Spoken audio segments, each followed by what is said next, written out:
السلام علیکم دوستو. نویان فارس میں اناتولیا اور جارجیا کی منگول کماندار تھا. اسے عقدائی خان نے اس عہدے پر مقرر کیا تھا. نویان کا تعلق منگولوں کی بیسط قبیلے سے تھا اور وہ جینے کا رشتہ دار تھا. ان کے والد چنگیز خان کے ماتحت منگن کمانڈر تھے اور ان کی موت پر انہیں بے دستے ورثے میں ملے تھے. نویان چور مکان کا سیکنڈ ان کمانڈر تھا اور اس نے 1228 میں اصفہان کے قریب جلال الدین پر حملے میں حصہ لیا.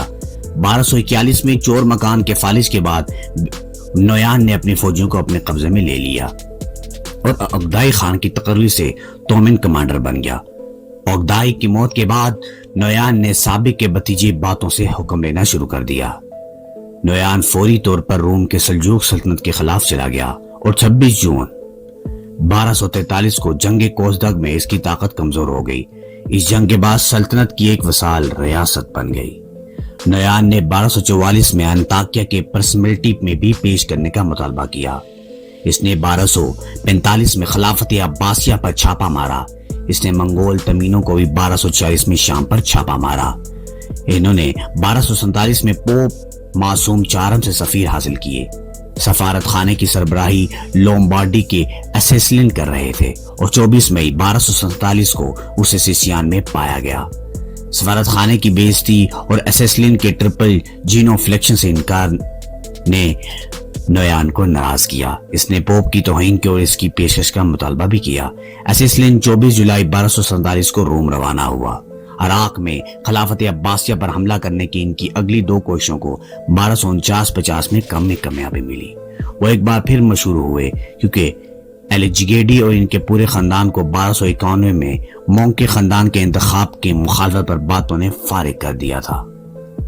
1240 اور 1250 کی دہائیوں میں نویان کے دور میں منگولوں نے تقریباً جدید دور کے ایران میں اپنی طاقت برقرار رکھی اور سلطنت جارجیا اور ایران کی چھوٹی چھوٹی ریاستوں کے بطور گاہک آزادی کو برداشت کیا اور خاندانی جانشینی میں مداخلت کی اور فوجی طور پر حسب ضرورت خراج تحسین پیش کیا.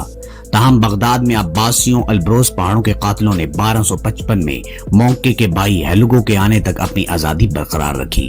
خیال کیا جاتا ہے کہ نویان کو ہیلگو کے ناکام ہونے پر ملامت کی تھی. یہ واضح نہیں کہ اس کے بعد نویان کے ساتھ کیا ہوا.